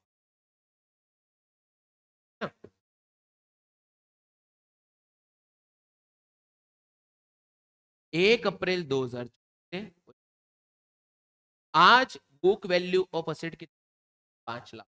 पूरे साल चलते चलते वो अब कितना, 4 लाख। कितना डेप्रिशिएशन चार्ज हो गया, 50,000। कितना रेट आ गया ये। अब हमने जिस दिन एक्वायर किया ना उस दिन ये असेट हमने कितनी वैल्यू करी बेटा, 7 लाख।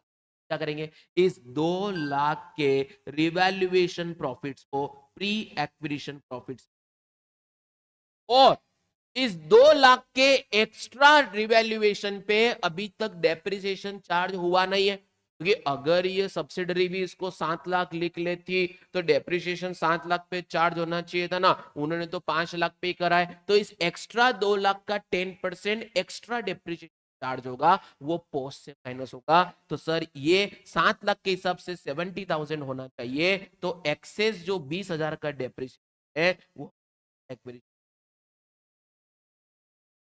अगर डाउनवर्ड रिवैल्यूएशन यहां से लेस करके उनका जो डेप्रिसिएशन है वो बाद में क्या करते हैं,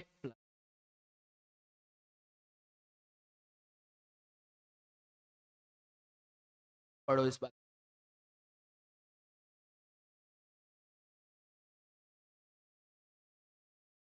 पढ़ो इस लाइन।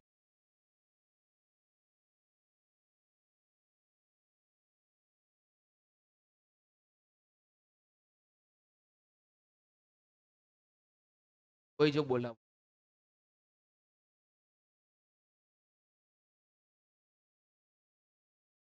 अब मैंने क्वेश्चन कर, सर क्वेश्चन 1,50,000 ना, 1,50,000 की असेट्स थी, 6 महीने बाद एक्वायर करा और पूरे साल का डिप्रेशन 15,000 चार्ज हो गया, 7,500 यहाँ पे, 7,500 यहाँ पर। तो हमें रिवैल्यूएशन देखना है on the date of acquisition. तो on the date of acquisition इसकी बुक वैल्यू थी 1,42,500 है आपको, और 1,42,500 का मैंने 1,80,000 में ओवर वैल्यू किया, वहां पर अपन ने निकाला था बेटा रिवैल्यू।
चलो, whenever holding company affect any changes in such subsidiary companies asset, these are to be adjusted in pre-acquisition profits and any charges like depreciation due to it affected in post। अब देखेंगे बेटा क्या क्या कर सकते हैं अपन, तो मतलब प्रॉफिट या लॉस ऑन रिवैल्यूएशन कैसे निकालेंगे, मार्केट वैल्यू क्या है माइनस बुक वैल्यू, ये जो भी आएगा उसको रिवैल्यूएशन प्रॉफिट या लॉस बोलेंगे, वो एडजस्ट होगा प्री।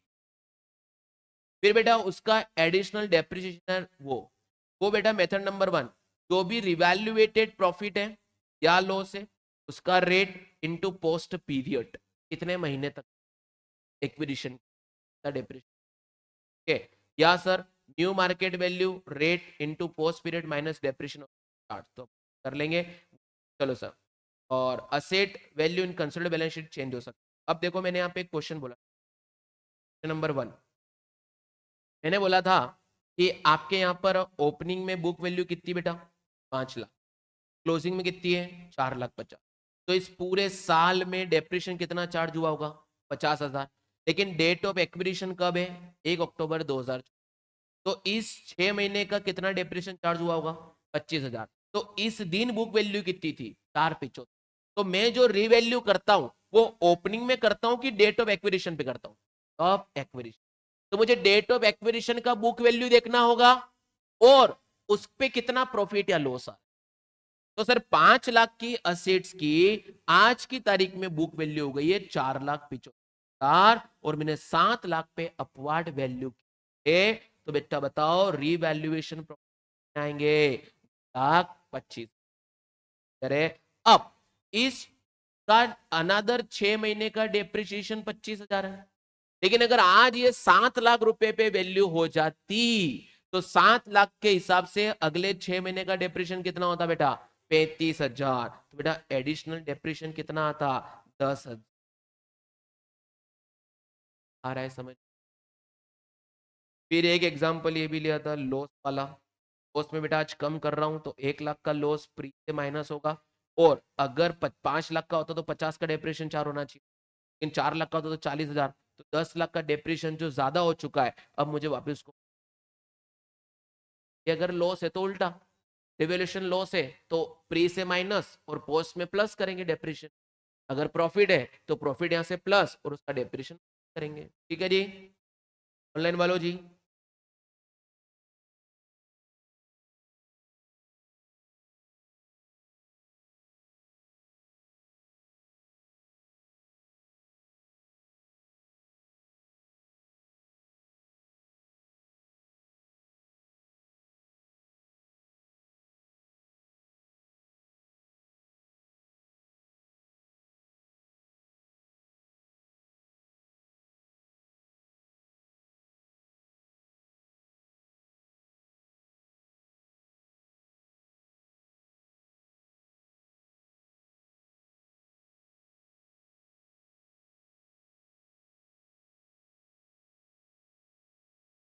चलो डिविडेंड के बारे में क्या बोलते हैं बेटा, डिविडेंड अगर एच लिमिटेड ने डिक्लेयर किया है तो इसका कोई टेंशन वाली बात नहीं करना।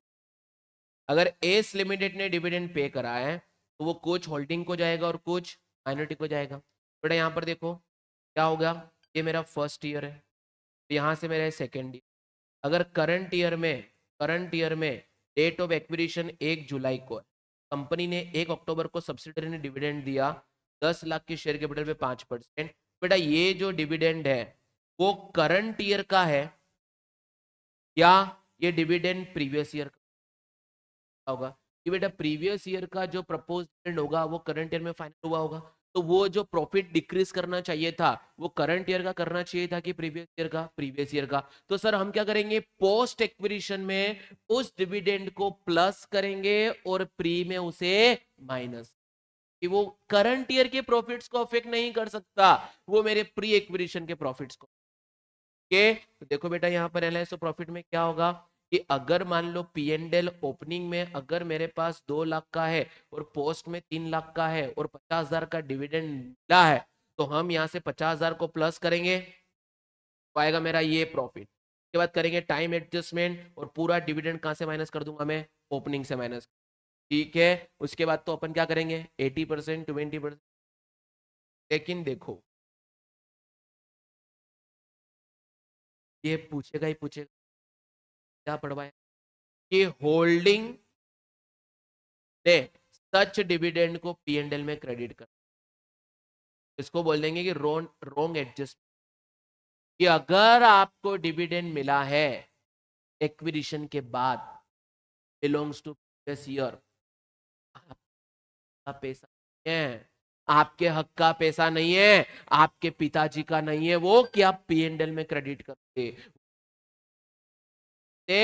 आपने जितना पैसा एक्वायर करने के लिए दिया है उसमें से आपको क्योंकि अगर प्री एक्विजिशन डिविडेंड है तो ये एडजस्ट होगा कॉस्ट ऑफ है कि डन। तो बच्चों यहां पर देखो इन्होंने क्या कर दिया, इन्होंने कर दिया bank account debit to handle, जो कि गलत कर दिया। करना क्या था उनको, bank account debit to investment करना था, इन्वेस्टमेंट की वैल्यू कम कर। तो अब मैं क्या करूंगा बेटा, पी एंड एल को करूंगा वापिस डेबिट और इन्वेस्टमेंट को क्रेडिट। तो बेटा पी एंड एल डेबिट मतलब प्रॉफिट को कम करना, तो कंसोलिडेटेड रिजर्व एंड सरप्लस में से उस डिविडेंड को माइनस करेंगे और कॉस्ट ऑफ इन्वेस्टमेंट का लीग इस बार डिविडेंड का एडजस्टमेंट आ सकता है बेटा एग्जाम में। पागल बन रहा है, सुन रहा है बस बातें खाली।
बहुत अच्छा रिवीजन हो रहा सर, कंसोलिडेट का समझ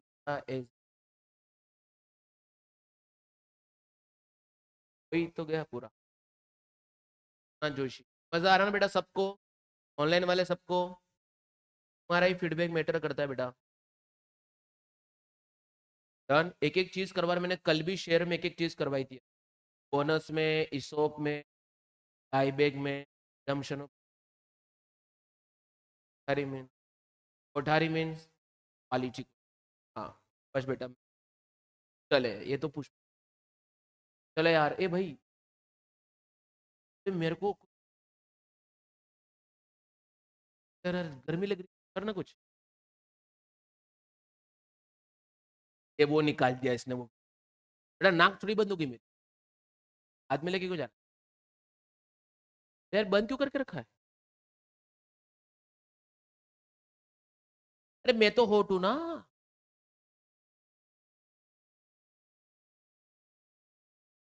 इंद्र देवता आज कंसोलिडेशन नहीं पढ़ने आ रहे हो, ये आना नहीं चाहिए 6 बजे का, मैंने तो ब्लैक डे में।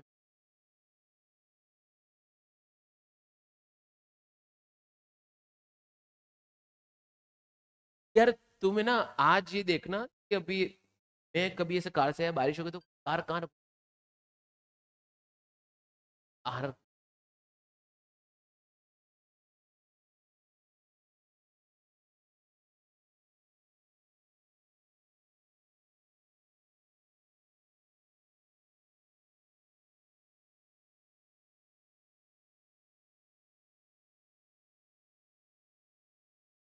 आज तुम पूरा इवेल्युएशन,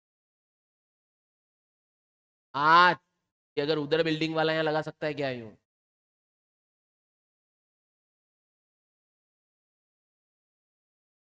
और अपन तो 1 घंटे में इतने।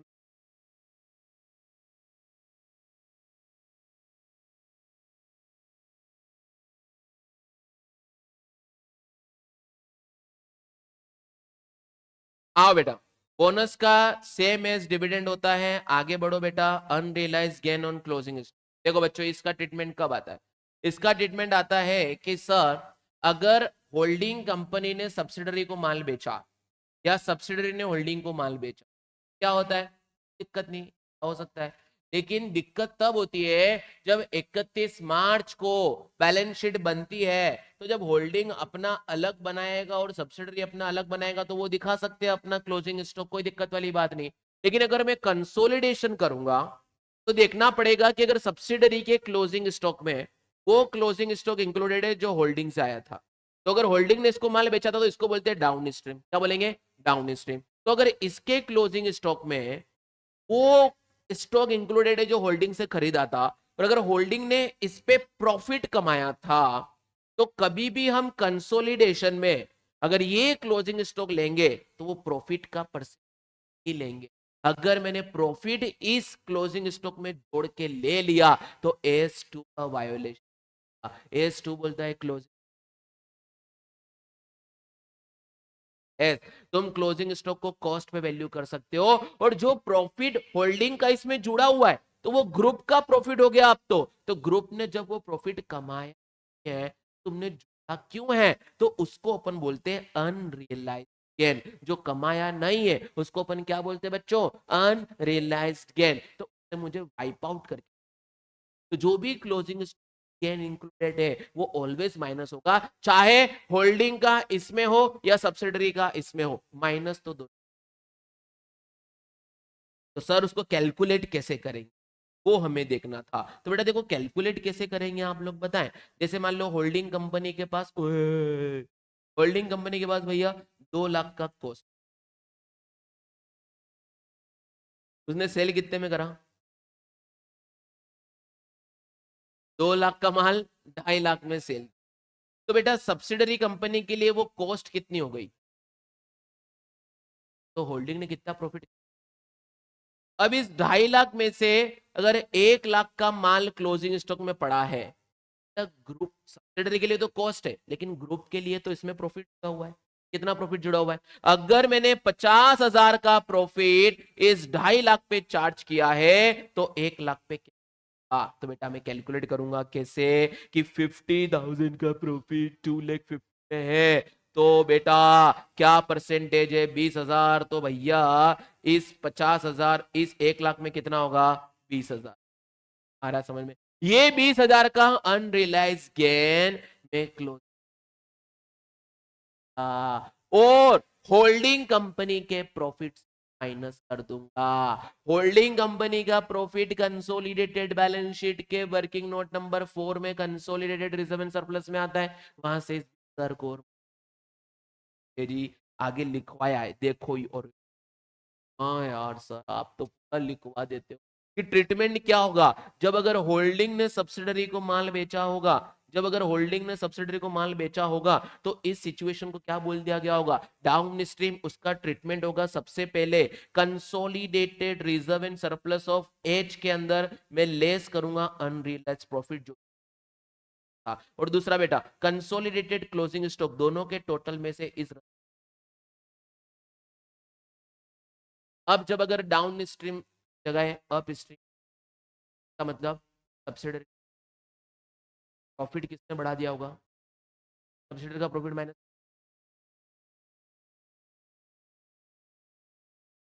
Analyse of profit. लेकिन आपका मॉड्यूल, मॉड्यूल इन दोनों को कहां से करता है? कंसोल। गलत है बेटा, है ना? आप अगर अगर अब सब्सिडरी कंपनी इसको माल बेचेगी तो बेटा ऐसे होगा उसका ट्रीटमेंट अप स्ट्रीम का कि less in post acquisition profit, और यहां से आ रहा है कि नहीं आ रहा है? अरे सारे एडजस्ट कैसे हो आप लोगों को? मैराथन मतलब इससे भी ज्यादा, लेकिन मैं तेजी से आता तो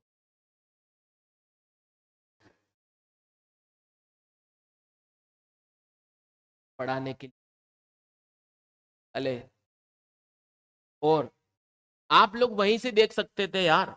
कि जब 60 मार्क के पोर्शन के लिए भी यहाँ 30 अप्रैल आ गई थी और 2-2 घंटे की क्लास ली थी, तो सोचो यार भैया, अगर ये 100 नंबर का होता तो 1 साल लग जाता।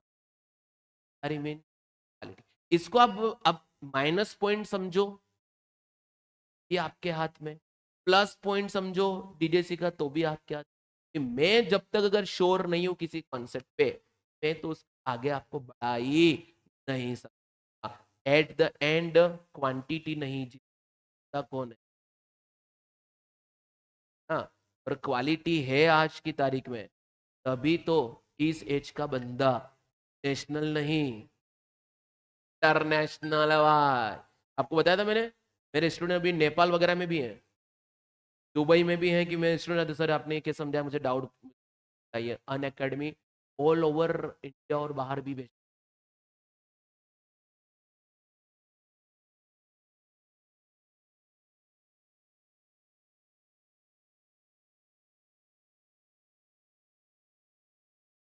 लगा दे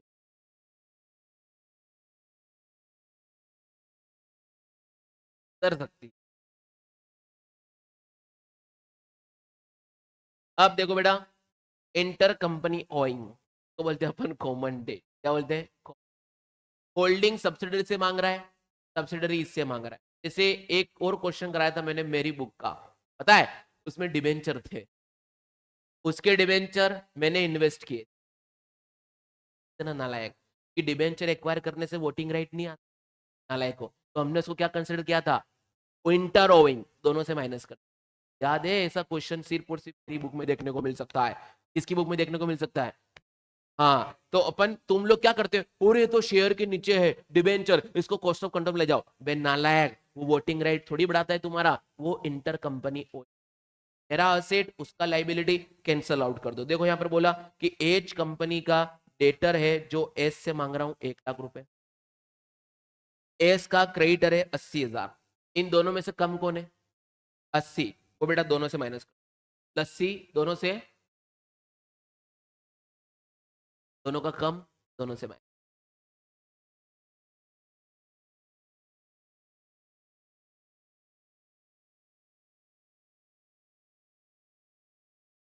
बेटा आप तो क्वेश्चन ही क्वेश्चंस करने।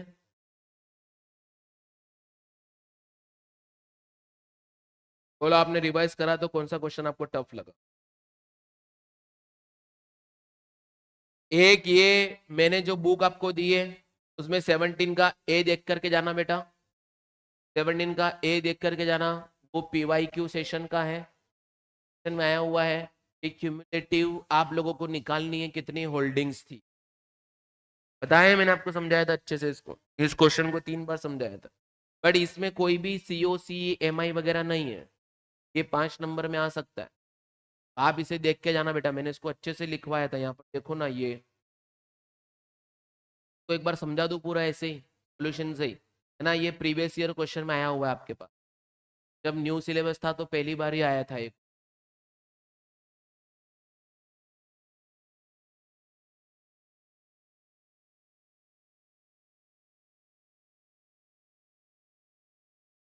ये वाले क्वेश्चन करवा दूंगा मैं, एक वाला 3 वाला क्वेश्चन।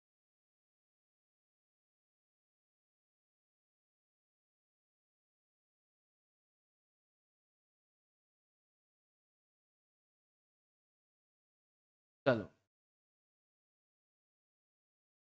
बोनस वाला कौन सा, वो मॉड्यूल में है वो?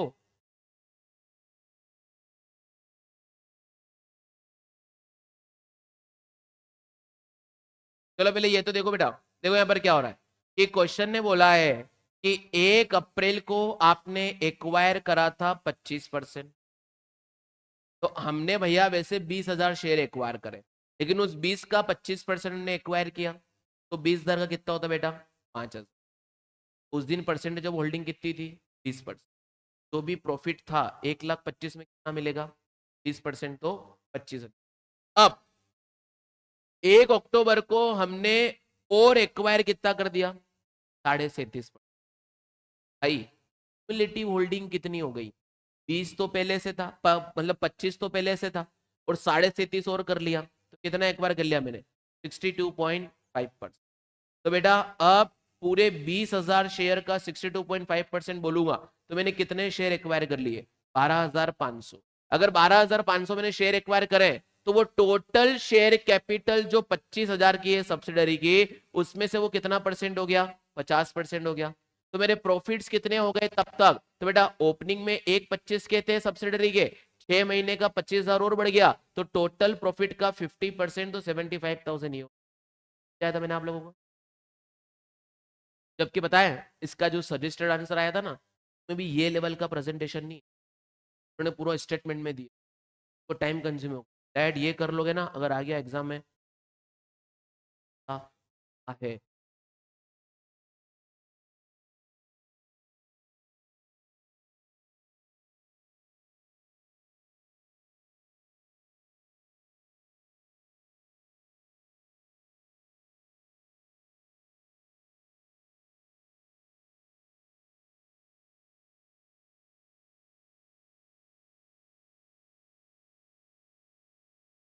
फिर बेटा 1 जनवरी को लल्लन 1 जनवरी को मैंने और एक्वायर किया कितना?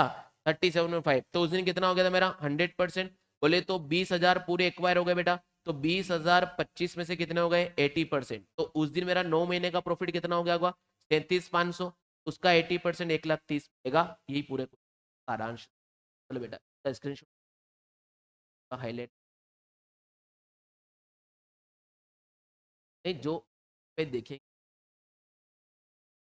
आर की आर की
देख लिया है क्वेश्चन। चलो अब मैं मेरी बुक का कौन सा क्वेश्चन करा दूं मुझे बता। क्वेश्चन वाला करवा दूं?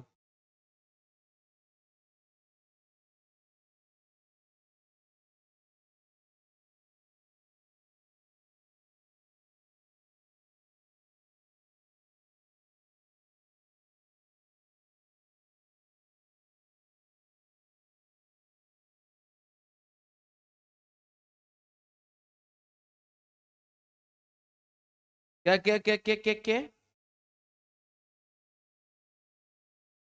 अरे क्वेश्चन ही ढूंढ रहा था मैं तुम। ये 15 वाला ही करवा लो क्वेश्चन मेरी बुक का, ताकि रिवीजन हो रहा अपना, बाकी तो आप करोगे ही। क्या मेरी बुक में कंसल्टेशन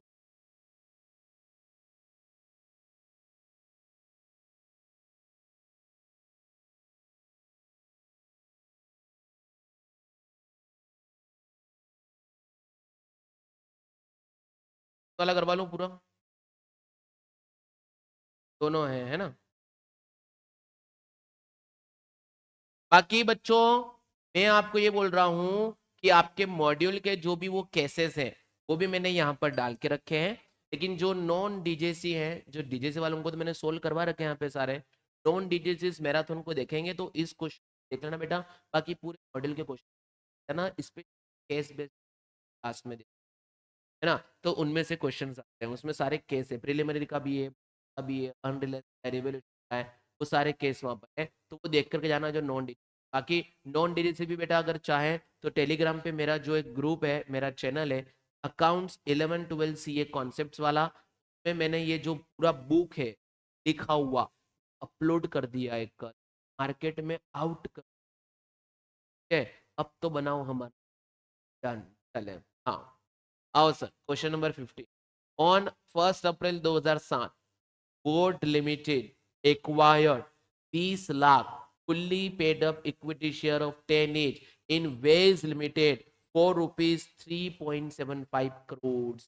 बेटा हमारा कॉस्ट ऑफ इन्वेस्टमेंट कितना है और 3.75 crores। The balance sheet of two companies as on 31st March 2008 are given below। तो देखो यहाँ पर क्या हो रहा है, यहाँ पर क्या हो रहा है बच्चों,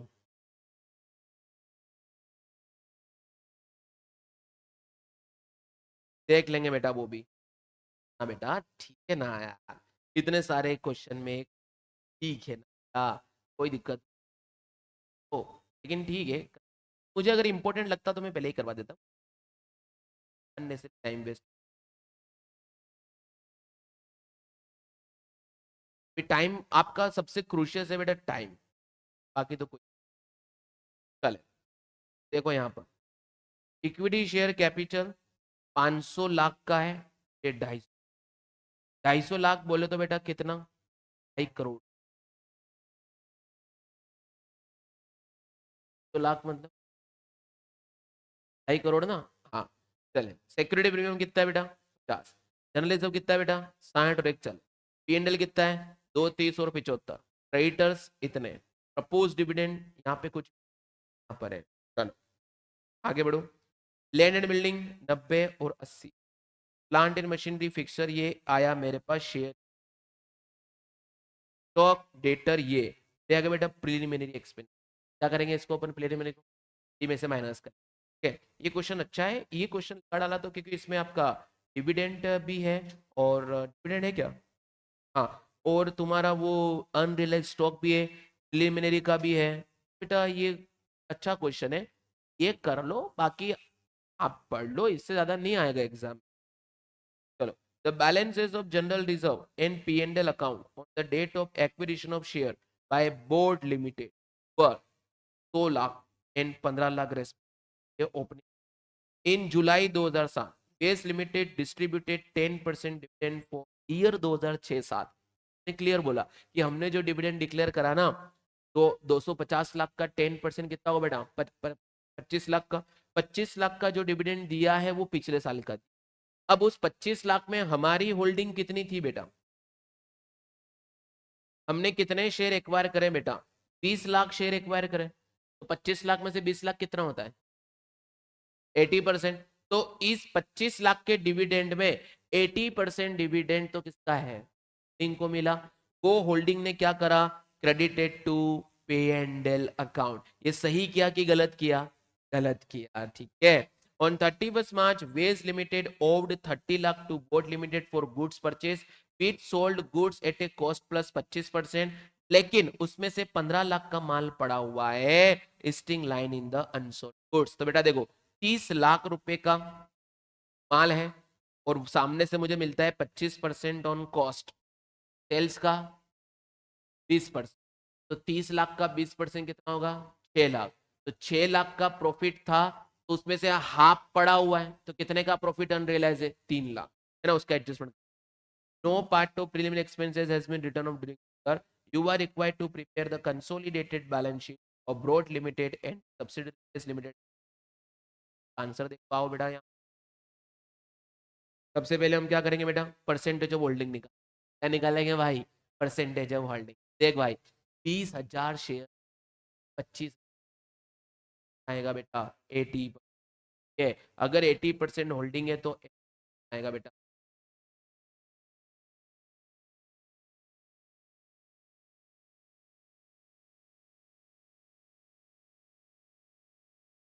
फिर कैलकुलेशन ऑफ डिविडेंड निकालेंगे, डिविडेंड कितना मिला, तो 250 लाख पे बेटा 10% उसने डिविडेंड दिया है, कितना 25, 25 लाख का 80% ब्रॉड लिमिटेड का कितना 20 लाख, 20%। अब calculation of unrealised profit in, मैंने क्या करा सारे वर्किंग नोट पहले बना दिए ताकि आपको बैलेंस शीट बनाने समय दिक्कत ना आए, ठीक है, जितने एडजस्टमेंट बना लेना, वहां पे मैंने आपको एक एक एडजस्टमेंट बता दिया है।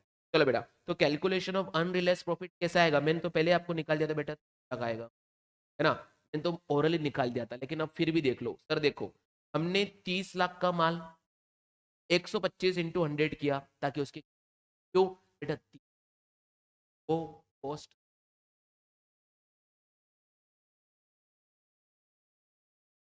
आएगा 20%।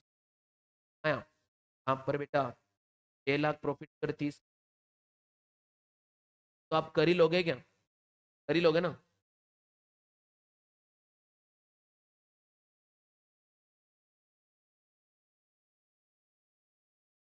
दीपक कुमार टेलीग्राम पे है वो, 7 12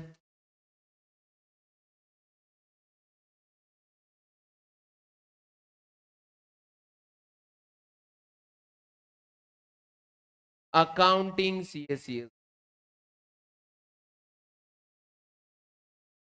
accounts with CA Raunak Kothari search कर लो,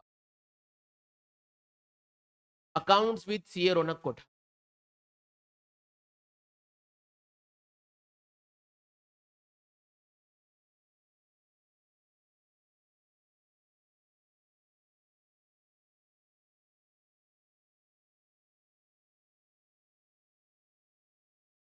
अब दो,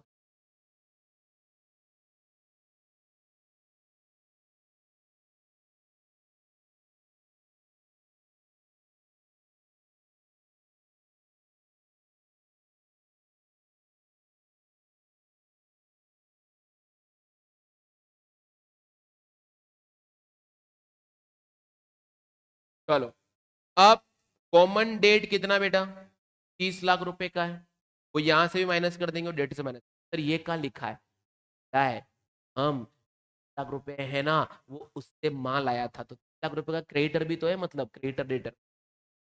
एनालाइज ऑफ प्रॉफिट आएंगे बेटा, सबसे पहले general reserve, P and L, general reserve P and L, ये ड्यूरिंग द ईयर वाला, ठीक है। ये ओपनिंग वाला लिखा है, तो क्लोजिंग में 140 था, तो ड्यूरिंग द ईयर 40 कमाया। ये 15 है, क्लोजिंग में 75, तो 60 कमाया। अब डिविडेंड 25 यहां पर जोड़ो और प्री से माइनस कर, सिंपल सी बात। फिर प्रीलिमिनरी एक्सपेंस को प्री से क्या करेंगे, माइनस करेंगे। अनरियलाइज प्रॉफिट यहां पर कुछ होगा नहीं, क्योंकि रोड ने एस को बेचा, ठीक है।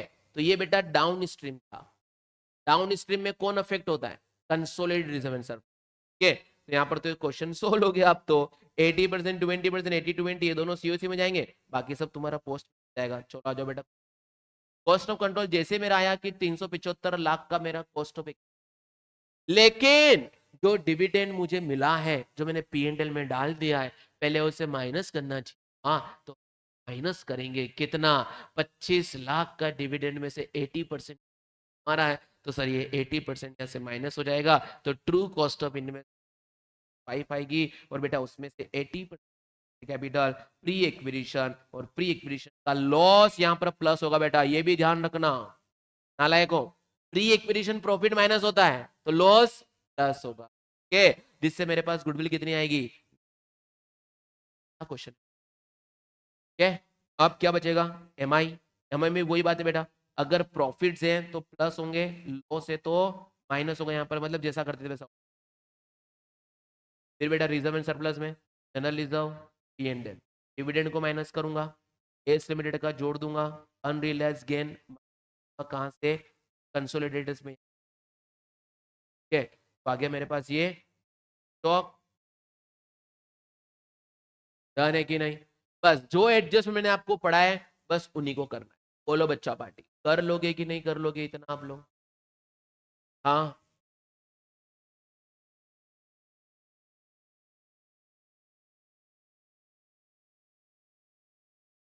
हाँ, यस यस यस यस, क्योंकि जब वो उसमें जाएगा तो फिर तो होल्डिंग का ही माइनस होगा ना बेटा, एमआई का क्यों करूंगा, नहीं यार भैया नहीं, ठीक है। क्या कंसोलिडेशन में इतना काफी है कि एक आधा क्वेश्चन और करवा दूं, हाँ। तुम लोग थक गए इसलिए तो नहीं बोल रहे हो, पक्का कंसोलिडेशन में मरोगे तो नहीं, बेटा पूरे क्वेश्चन यहाँ पे 16 मैंने प्रॉपर वर्किंग नोट से कर रखे हैं, है ना। और अभी जो क्वेश्चन करा है उसमें मेजोरिटी कॉन्सेप्ट तो यही कवर हो गए। एक रिवोल्यूशन करवा दूं क्या? रिवोल्यूशन ढूंढना कौन सा?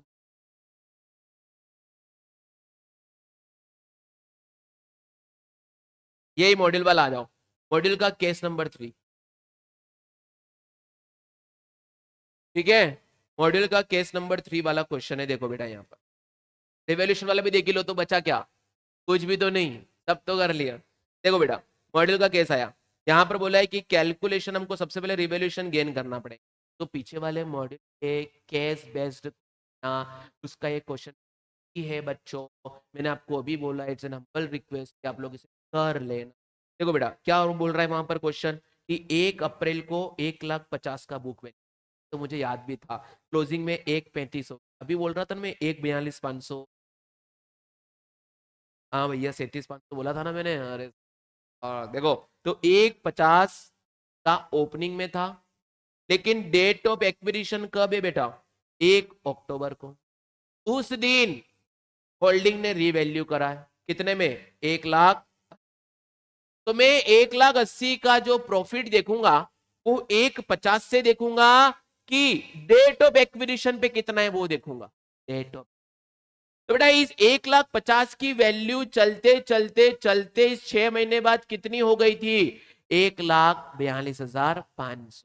तो मेरे पास रिवैल्यूएशन गेन कितना आएगा? 37,500। ये रिवैल्यूएशन प्री के अंदर प्लस हो जाएगा, और इस 37 का एक्स्ट्रा कंपोनेंट डेप्रिसिएशन माइनस हो जाएगा। सर अब वो कैसे निकालूंगा? तो देखो, इस 1,80,000 पे अनादर 6 महीने का डेप्रिसिएशन कितना होगा? 9,000। लेकिन कंपनी ने ऑलरेडी कितना चार्ज कर दिया है? 7,500। तो मैं एडिशनल कितना निकालूंगा? 1,500, वो पोस्ट में से। डियर एवरीबॉडी, तो बोलो बोलो, बोलो बोलो।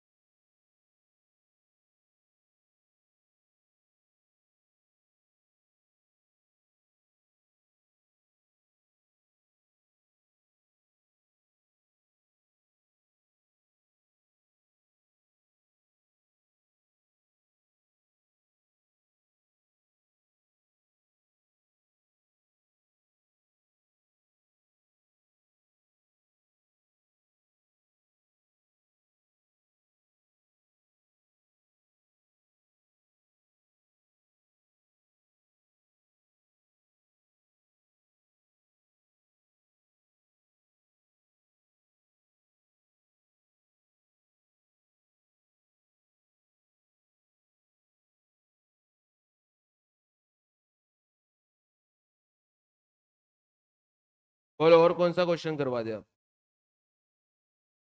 बोलो ना यार। ये भी हो गया ना। देखो इसका एडजस्टमेंट क्या हो गया बेटा, यहाँ पे 37,500 जोड़ा, 1,500 माइनस करा, टाइम एडजस्टमेंट कर दिया, और बच्चों कंसोलिडेशन में।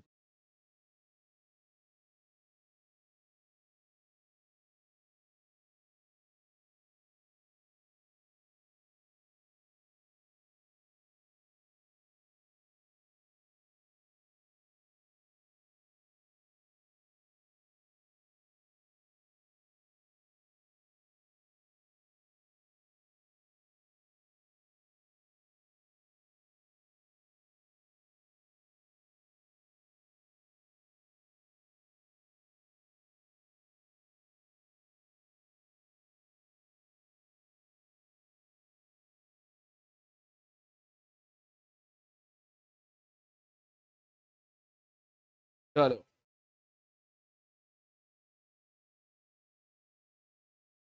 यहाँ पर कंसोलिडेशन पूरा वन शॉट, सिर्फ और सिर्फ 1.5 घंटे में अपना क्या है यार भाई। चलिए बच्चों, ये वन शॉट सिर्फ और सिर्फ कॉन्सेप्ट के लिए है, क्योंकि रिसेंटली कंप्लीट किया है, बुक दे दी, 2 क्वेश्चन भी करा दिए हैं, सारे एडजस्टमेंट दिखा दिए, मेरे केस भी करवा दिए, तो सारे मेजोरिटी सब कुछ कवर हो गया है। अगर कोई बात में देखता है, ये सिर्फ रिवीजन पर्पस के लिए होता है बेटा, इसी के दम पे पूरा पास नहीं हो पाओगे, जस्ट एक रिवीजन है, मैं पहले कह रहा हूँ। चलिए बच्चों, bye bye, take care, next